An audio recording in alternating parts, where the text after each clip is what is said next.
찬양으로 예배를 시작하겠습니다. 첫 번째 곡으로 그 사랑 얼마나 찬양하시겠습니다.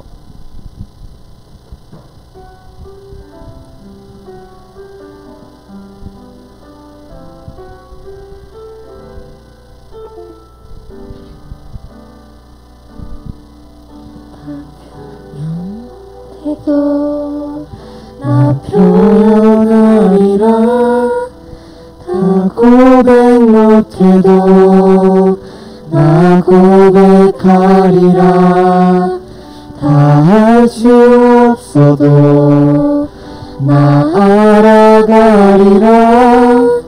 다 닮지 못해도 나 닮아가리라. 표현 못해도 나 표현하리라. 다 고백 못해도 나 고백하리라. 다 할 수 없어도 나 알아가리라.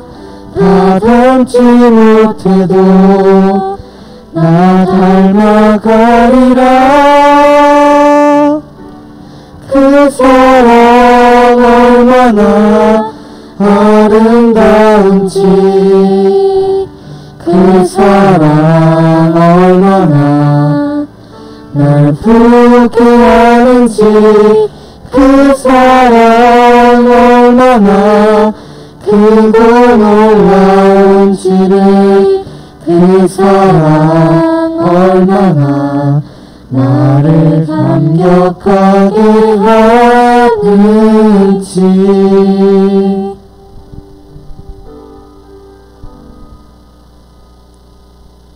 두 번째 곡으로는 기꺼이 주께 찬양하시겠습니다.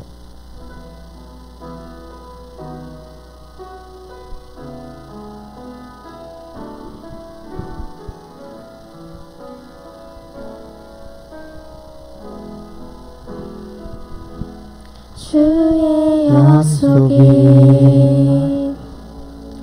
아득하여도 나의 자리를 힘써 지키리. 주의 마음에 합한 자 되어 그 길 기꺼이 나 걷게 하소서.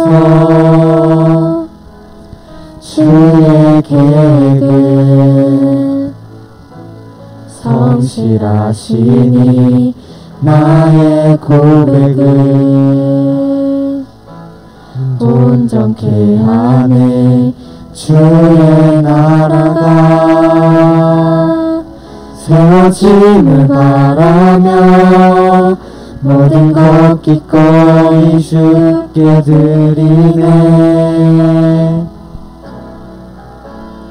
내 맘 아시는 주님, 힘겹게 비워낸 바람들 다 내려놓고 주의 위로 전하며 그 신실하심 바라보리.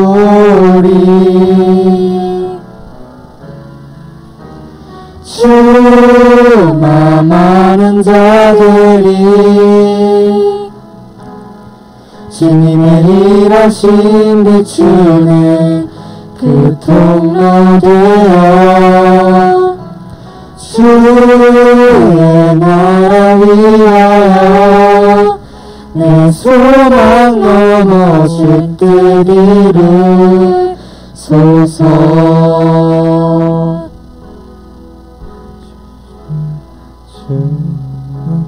주의 약속이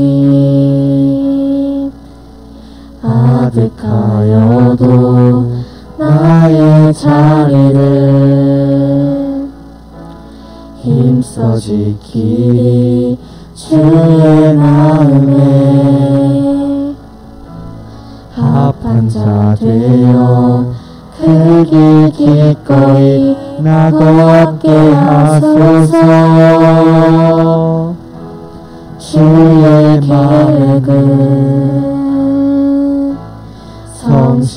하시니 나의 고백을 온전케 하네. 주의 나라가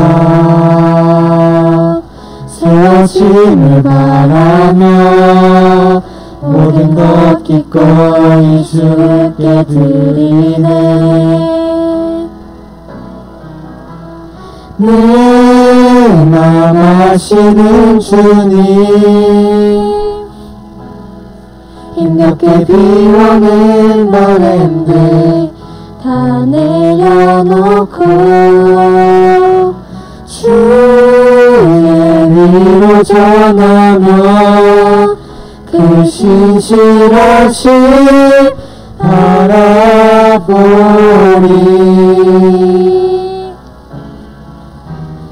주만 아는 자들이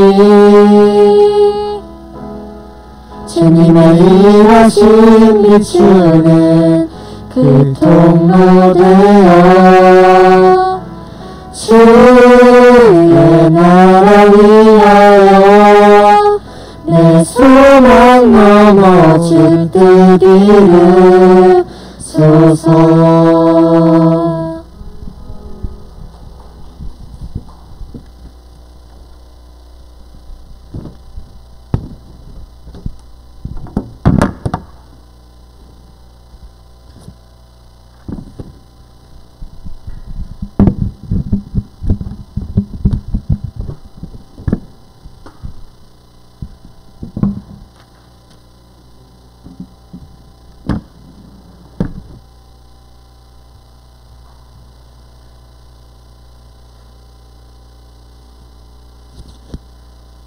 교주창으로 예배 시작하시겠습니다.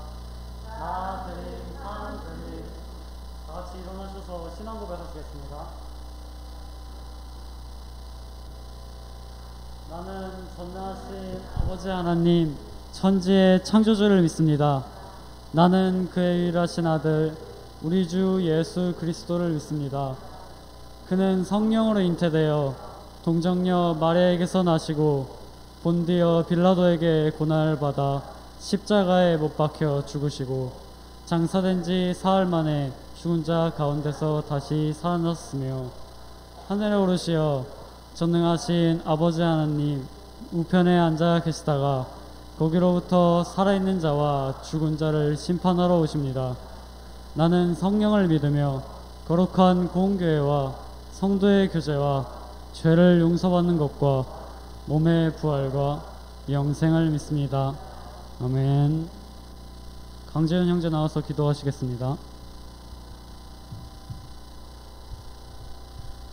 하나님, 오늘 이 자리에 나오게 해주셔서 감사합니다. 이번 6월에도 코로나가 빨리 종식될 수 있도록 해주세요. 예수님 이름으로 기도드립니다. 아멘. 다 앉아주세요. 오늘 말씀은 에스겔 16장 56절에서 60절입니다.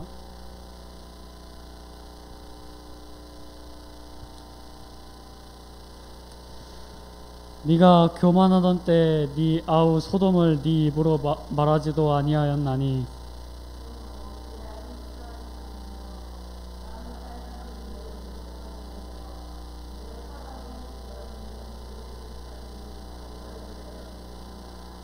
네 음란과 네 가증한 일을 네가 담당하였느니라. 나 여호와의 말이니라.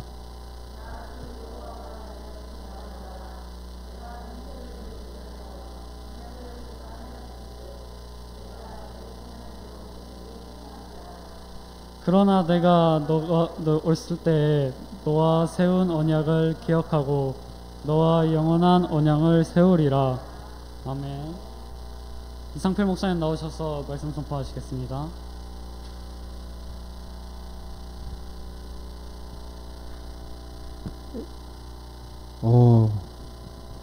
잘 지냈어요? 자, 여기 좀 봅시다. 고개 좀 들고. 바닥에 뭐 있나? 자, 다리 좀 그만, 발 좀 그만 만지고. 자, 여기 좀 봅시다. 자, 스스로 의롭다고 여길 때, 십자가 앞에 이렇게 좀, 뭐죠, 이렇게 딱, 뭔가 당당한 이런 모습 한번 우리 말씀 속으로 들어가 보도록 하겠습니다. 자, 아까 저 본문 말씀 읽었죠. 자, 이게 뭐냐면 하나님의 경고의 말씀. 자, 천혜고아로 벌어진 것 같은 우리 민족이 하나님과 어떻게 언약을 맺었는지 지난 시간에 우리 같이 했죠? 기억나죠? 기억 안 나요? 제헌국회 기도문을 통해서 우리나라 우리 민족이 하나님과 어떤 민족이다? 언약을 맺은 민족임을 우리가 알았어요. 그렇죠.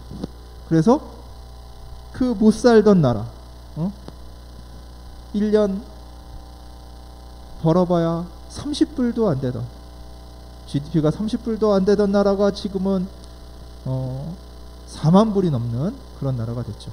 자, 그래서 이 천혜고아처럼 벌어진 것 같은 우리 민족을 이 자리까지 올려주신 하나님의 그 은혜를 잊고 우리 스스로 이렇게 잘 살게 된 건 우리가 더 잘해서 이렇게 된 거야. 이렇게 교만하고 타인의 시선에 그리고 평가에 너 정말 끝내줘. 잘했어. 너 민족성 덕분이지. 너희가 잘해서 그렇게 된 거야. 너가 잘해서 되는 거야. 그 누구의 도움보다 네 스스로 너무 잘해서 그래. 그런 평가에 도취돼서 스스로 잘났다고 의롭다고 여기는 위선에 빠져 우리들에게 주시는 우리 민족에게 주시는 하나님의 경고라고 생각하고 오늘 말씀을 우리 같이 한번 보도록 하겠습니다. 자, 여기 이제 예루살렘이 나오죠. 예루살렘. 이 천혜고아의 변신. 이 천혜고아 현대받고 버려진 가련한 고아인 예루살렘을 불쌍히 여겨서 하나님께서 거두어 들이시고 잘 기른 거야. 고아처럼 버려졌으니까. 옛날에 고아는 어떠냐면 의지할 데가 없어. 남의 집 노예가 되거나 아니면 길거리 떠돌다가 어떻게 돼요? 죽을 수밖에 없는 운명이에요. 근데 거두어 들여서 잘 기르고 돌보셔서 그 수치를 가리고 사랑의 언약으로 신부로 맞이했어요. 아내로 맞이했어요. 아내로 맞이해서 어떻게 됐냐면 자, 아내가 됐으니까 더 아름답게 치장해주고 기름지고 좋은 음식을 먹여가지고 어떻게 돼요? 더 예뻐졌겠죠. 그래서 왕비의 자리까지 올랐는데 그 아름다움과 명성이 이제는 어디까지? 세계에 퍼져서 전 세계 사람들이 찬양하기 생겼어요. 주변에서 야 정말 예쁘다, 정말 멋지다. 그래서 왕비의 자리까지 누구 덕분에? 하나님 덕분에. 하나님이 왕이시니까 그 왕비의 자리까지 오른 거예요. 그래서 그 아름다움과 명성이 널리 펴지게 됐어. 사람들이 너 잘났다, 좋다, 멋지다, 아름답다 얘기하니까 여기에 이제 도취가 된 거예요. 그래서 어떤 일이 일어나냐면 영적 간음이 일어났어요. 이 하나님이 주신 그 아름다움과 명성을 이용해서 신랑인 하나님을 배신하고 간음하기 시작했어요. 그리고 하나님께서 주신 선물들을 가지고 어떻게 했냐면 우상들을 치장해 주는 거야. 우상들을 외도를 하는 거예요. 우상들을 치장하고 우상한테 갖다 바치기에 전념이 없는 거예요. 그리고 한 단계 더 나아가서 자녀들까지 그 자녀들까지 잡아서 어떻게 해요? 우상의 제물로 바치는 거예요. 몸도 바치고 마음도 바치고 다 바친 거야. 있는 거 없는 거 다 갖다 바친 거야. 이게 뭐예요? 이런 걸 주신 것은 하나님인데 그 은혜를 잊고 하나님이 아닌 다른 사람을 자기 신랑으로 하는 거예요. 네? 그래서 은혜를 잊고 역겨운 짓을 한 거예요. 배은망덕한 일을 벌인 거예요. 그래서 그 죄악을 살펴보면 여기 보면은 이 우상들 있죠. 이방 우상들, 아세라, 뭐 바알 신상 이런 거 같은 거. 다음에 왜 여기 잘 안 보이는데 자기 아이까지 바치는 그런 엄청난 그런 죄악된 일을 했단 말이에요. 왜? 자녀를 왜 바쳐요? 예전에는 인신제사를 왜 드리냐면 우리나라도 인신제사가 있었죠. 여러분이 잘 아는 뭐가 있죠? 심청전 알아요? 몰라요? 안 들어봤어? 심청이 얘기 안 들어봤어? 동양미 300석에 팔려가서 임당수에 빠진 심청이 얘기 들어봤잖아요. 그게 인신제사예요. 사탄의 그 세력들은 언제나 그 인신제사로 사람들에게 뭐에 가장 귀중한 것을 바치라고 해요. 그래요. 중이 사기를 쳐가지고 공양미 300석을 주면은 아버지 눈을 찢었는데 그게 아니죠. 300석 받아먹고 그냥 끝난 거죠. 심청이는 아버지를 위해서 임당수의 몸을 빠뜨린 거예요. 왜? 인신제사의 제물이 된 거예요. 이렇게 인신제사, 소중한 것들을 바치는 거예요. 그 소중한 것을 바침으로 인해서 자기가 원했던 것, 바랬던 것, 이런 것들을 이룰 수 있다고 하는 거예요. 내가 소중한 것을 주니까 당신도 내가 원하는 거 주시오 하는 그런 의미예요. 그게 뭐예요? 기브 앤 테이크가 전제되어 있단 말이에요. 주고받는 게 이방신들은, 우상들은 전제가 되어 있어요. 근데 하나님은 그렇지 않다는 거죠. 자, 그래서 예루살렘의 죄가 뭐냐면 하나님이 선택하신 민족인 이스라엘의 영적 중심인 예루살렘이 이런 우상 숭배로 타락해 버렸다는 거예요. 왜? 공로라는 게 있으면 뭔가 이루어질 것 같은 그런 거에 도취되어 있기 때문에 그래요. 자, 그래서 어떤 짓을 벌였냐면 창녀보다 못한 짓거리를 벌였다고 성경에 나와 있어요. 자, 간통을 저지른 외간 남자들에게 온갖 선물을 갖다 바쳐. 창녀는 오히려 대가를 받고 몸을 팔지만 대가는커녕 오히려 몸과 마음을 다 줘버린 거예요. 자기 있는 거 없는 거 다 줘버렸다고 성경에 나와 있어요. 자, 선물 공세를 하죠. 근데 하나님의 모르실까 아실까 다. 그래서 하나님의 심판과 분노가 일어나죠. 그래서 하나님의 심판이 얼마나 더 무서우냐면 하나님께서 네가 의지하고 바라고 그렇게 오매불망하던 그 간통의 대상들에게 같이 음행한 자들의 손에서 고통받게 만들어 버리겠다는 거예요. 네가 진실한 사랑인 나를 버리고 음행에 취해서 네가 나 아닌 다른 우상들을 섬겼지? 그 같이 음행한 자들 손에서 너가 고통받게 하겠다는 거예요. 그래서 어떻게 비유냐면 모두 빼앗겨 알몸 상태로 만들고 있는 거 없는 거 다 빼앗긴단 말이에요. 그 상간남한테 다 빼앗기고 어떻게 돼요? 그래도 안 나오니까 돌로 쳐 죽인대. 죽임까지 당하는 거야. 갖고 오라는데 다 줬는데 이미 아무것도 없으니까 분해서 그 상간남이 오히려 돌로 쳐 죽이는 거야. 그리고 그 분함을 풀리지 않으니까 그 시체마저 난도질 당하게 만들어요. 그럼 뭐예요? 하나님을 믿고 따랐어야 되는데 오히려 하나님을 믿고 따르지 않고 그 상간남에게 모든 걸 다 줬죠. 그리고 그 남자를 의지했죠. 그 간통한 남자를 의지했는데 어떻게 해요? 철저하게 배신당하는 거예요. 철저하게. 그 같이 음행한 그 상간남에게 철저하게 배신당하는 것을 통해서 안다는 거예요. 잘못됐구나. 그때서야 깨닫는다는 거예요.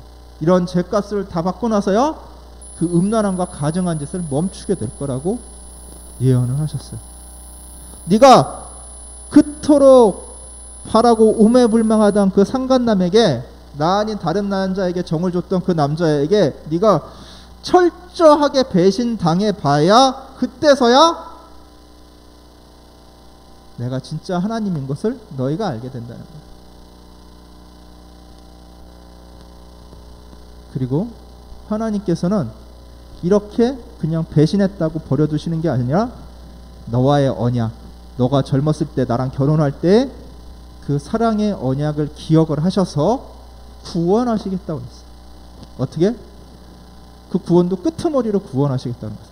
자, 그게 뭐냐면 여전히 어떤 마음이 있어요? 교만한 마음이 있어요. 왜? 하나님께서 높여주신 자리인데도 불구하고 그 자리를 누가 얻었다고 생각해? 자기가 잘나서 얻었다고 생각하니까 그 교만한 마음이 있는 거예요. 나는 의인이야. 의인인치 않은 모습 속에 뭐가 감춰져 있어요? 아까 전에 간통을 했잖아. 감추어진 더 많은 죄가 있는 거예요. 그것을 뭐라고 얘기하냐면 성경에서 교만이라고 얘기해요. 교만. 나는 의인이고 너는 죄인이야 하는 그런 마음이 교만이라는 거예요. 여기에는 의인이 한 명도 없어요. 우리는 의인이 한 명도 없어요. 왜? 왜일까요? 우리 마음속에 주인이 누가 돼야 돼요? 하나님. 그것은 뭐냐면 나의 가치 판단의 기준이 뭐가 된다는 거예요? 하나님. 하나님 이외에 다른 것이 가치 판단의 기준이 되어서 내가 잠시라도 생활을 했다면 그것은 뭐예요? 죄예요. 죄의 값은 죽음이에요. 사람을 한 명을 죽였건 100명을 죽였건 사람을 죽인 자는 뭐가 돼요? 살인자랑 마찬가지인 거예요. 우리가 우리 마음속에 주인이 하나님이 계실 때도 있어요. 그 보좌에 하나님 계실 때도 있지만 어느 순간인게 하나님이 그 보좌에서 정중하게 내려오라고 하시고 그 다음에 내가 그 보좌의 자리에 앉아서 내 뜻, 내 마음대로 할 때가 있어요. 하나님이 역시 내 마음에 계시지만 내 마음에 보좌 위에 계신 것이 아니라 어디 있어요? 귀한 손님으로 그냥 앉아 계신 거예요. 내 인생이 자동차로 비유하자면 내 인생의 핸들을 하나님한테 맡겨야 되는데 그 핸들을 누구한테 맡겨? 다른 것에게 맡기는 거예요. 돈, 명예, 어쩌면 취미, 하나님이 아닌 다른 것에게 맡기는 것 자체가 뭐다? 죄악이라는 거예요.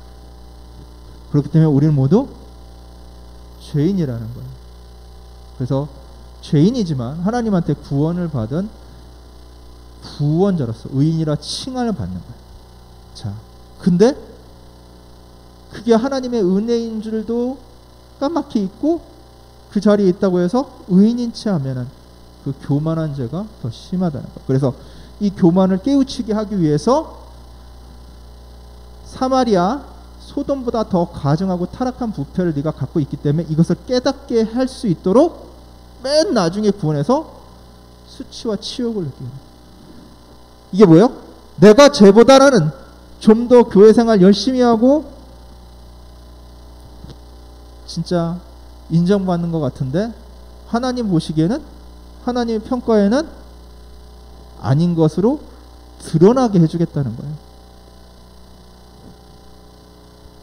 이게 뭐냐면 예수님께서 자 비유를 들으시기에 바리새인이 기도하는데 하나님 전 저 세리처럼 저렇게 못되게 살지 않은 것에 감사드립니다. 아침 저녁 열심히 기도하고요, 금식 기도도 하고요, 사람들 구제해주고 그렇게 하나님이 시키신 대로 잘 살았습니다 라고 바리새인은 기도하고 세리는 하나님 앞에 하나님 저는 죄인입니다. 저의 죄를 용서하여 주시옵소서. 제가 이런 죄를 짓지 않게끔 살게끔 해주세요 라고 기도를 했어요. 근데 평가는 뭐야? 바리새인을 의롭다 하지 않고 그 자신의 죄를 회개하는 세리를 의롭다고 했어요. 마찬가지죠. 교만한 것은 죄라는 거예요. 그래서 그 평가처럼 너가 맨 나중에 구원하여서 수치와 치욕을 느끼게 하겠다는 거예요. 구원을 해주시겠다는 얘기죠. 자, 그렇다면 우리가 이 스스로 의인인 채 하는 것이 무엇일까? 그것을 우리는 영적 고질병이라고 얘기할 수 있어요. 영적 고질병. 고질병이 뭐예요? 잘 안 낫는 병을 고질병이라고 하죠. 자, 이 고질병이 뭐가 있냐면 스스로 의롭다고 여길 때 누가 나를 원망해, 누가 나를 탓해, 내가 이렇게 기도를 열심히 하고 성경을 잘 보고 하는데 누가 나를 탓해, 나를 욕하는 것들은 다 악한 것들이야.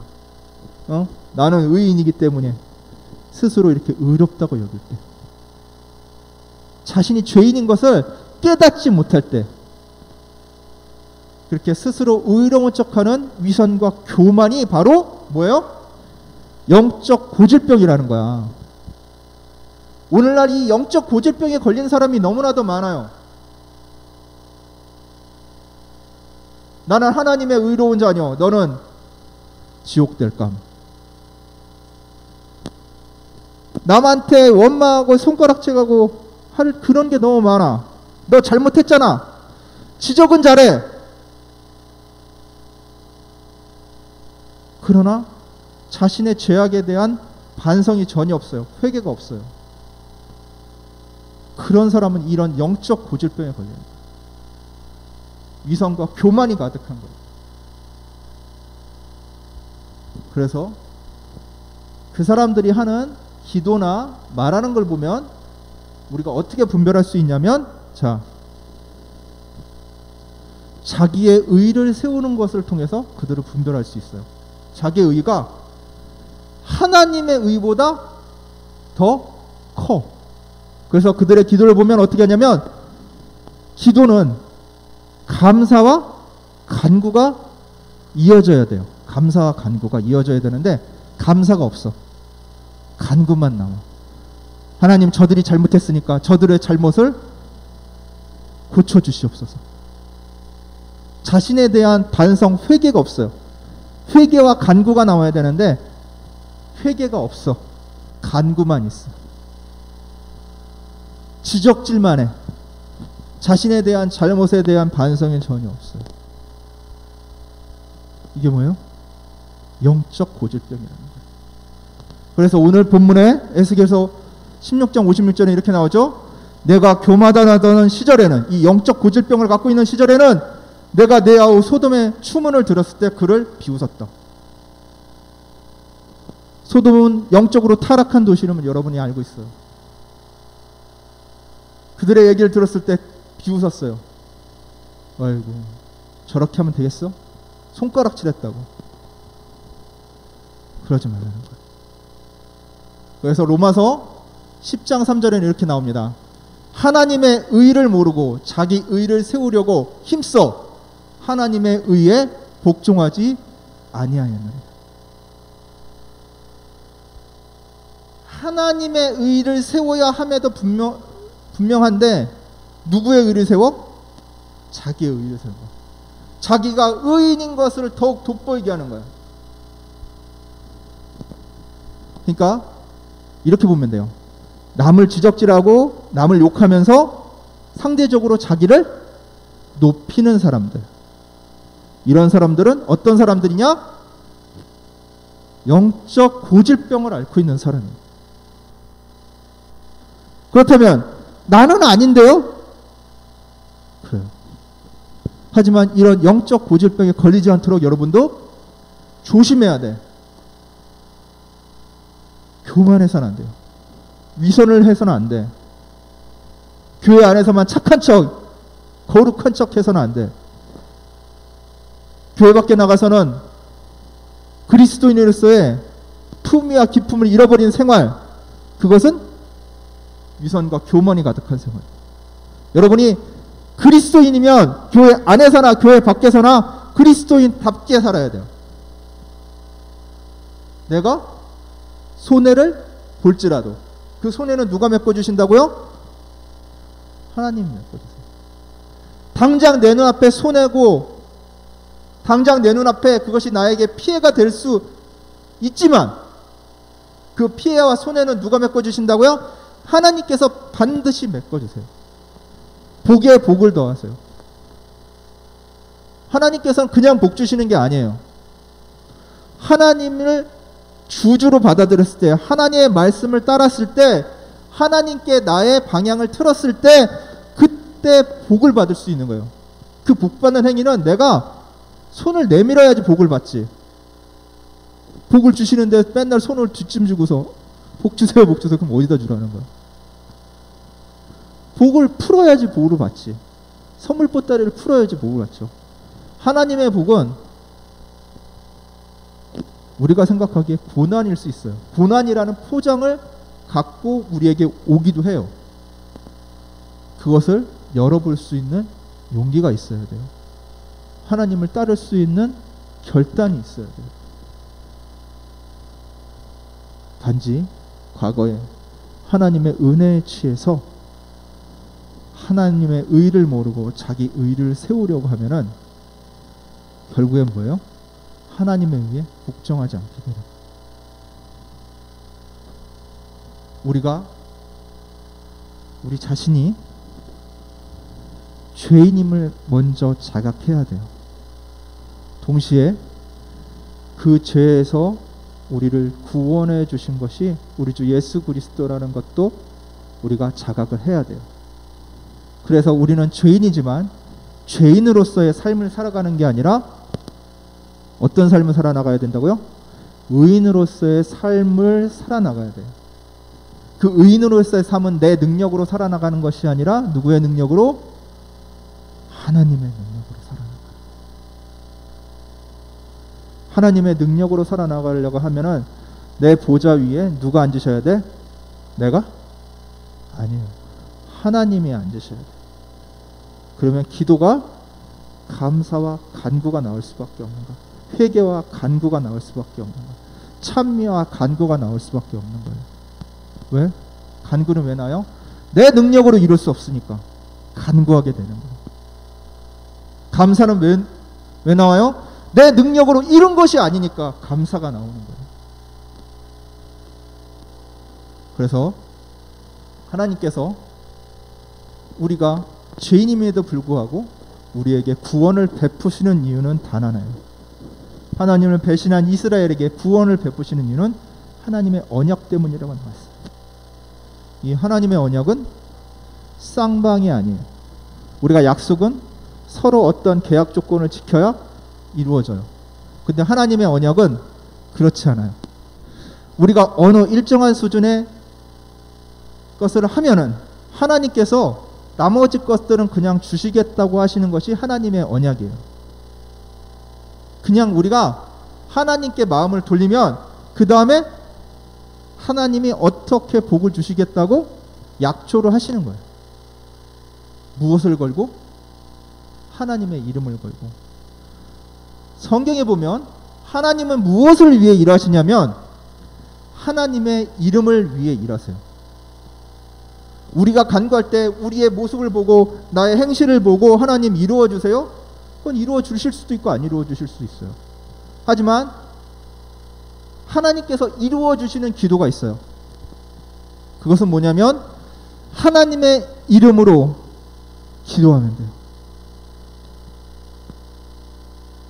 하나님의 이름을 위해, 하나님의 거룩하신 그 이름을 위해 기도한다면 그 기도는 하나님께서 들어주세요. 그럼 우리가 기도해야 될 내용은 뭐예요? 나의 개인적 영달과 화복보다는 무엇을 위해? 하나님의 이름을 위해 기도해야 돼요.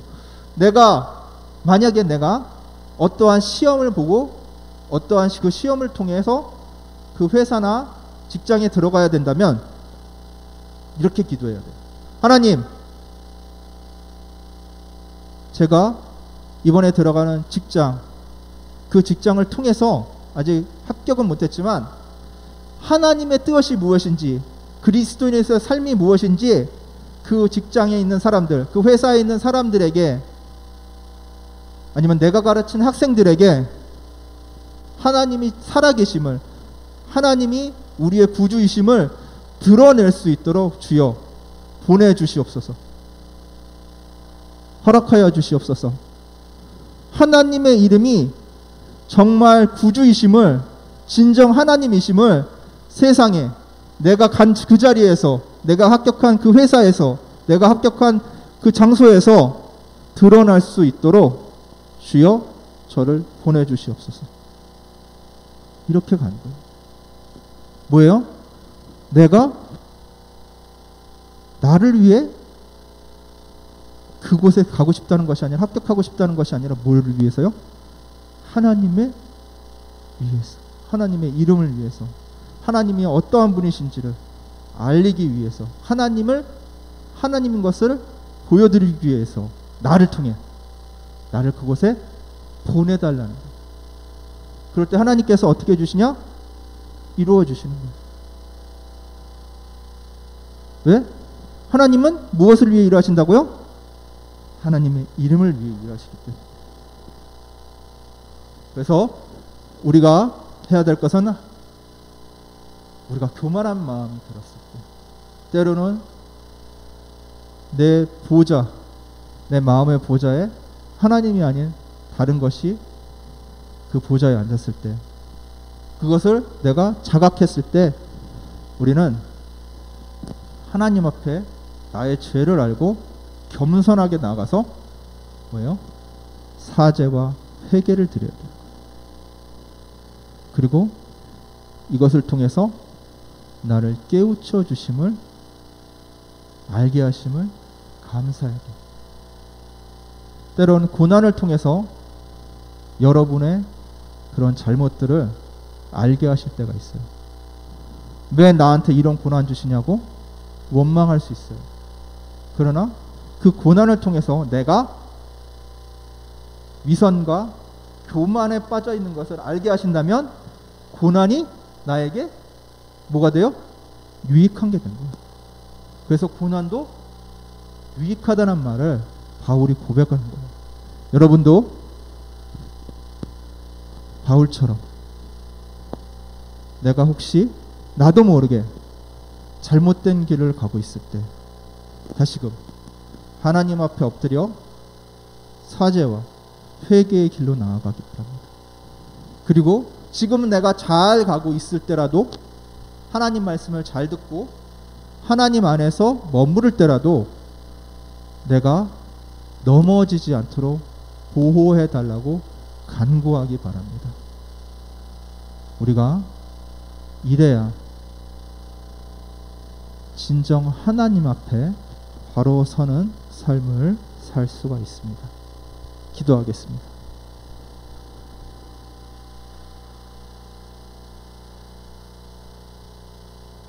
하나님 아버지,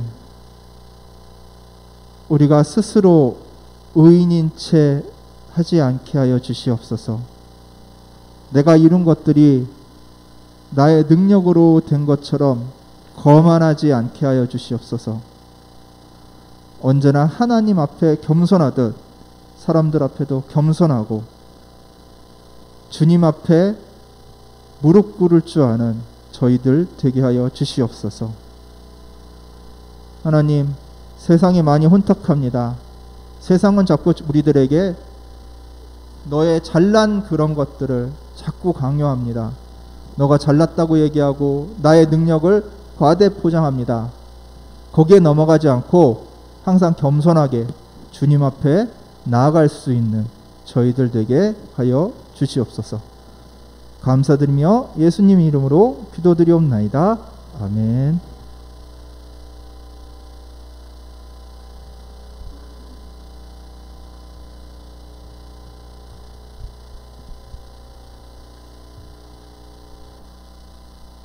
내게 있는 향유옥화 부르시면서 봉헌하시겠습니다.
소유준자매 나오셔서 봉헌기도 하시겠습니다.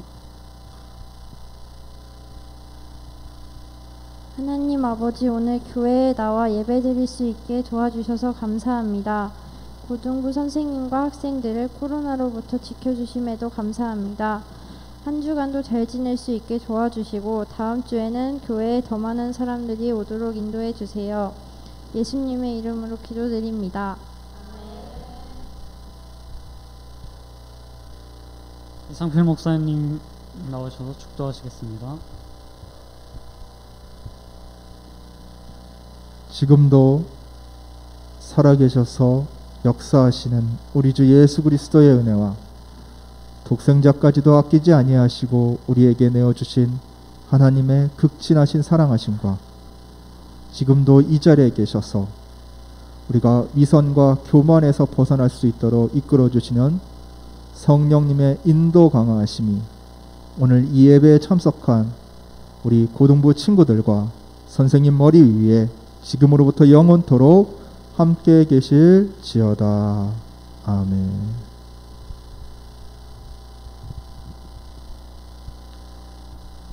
다 같이 일어나셔서 크리스천의 고백 하시겠습니다.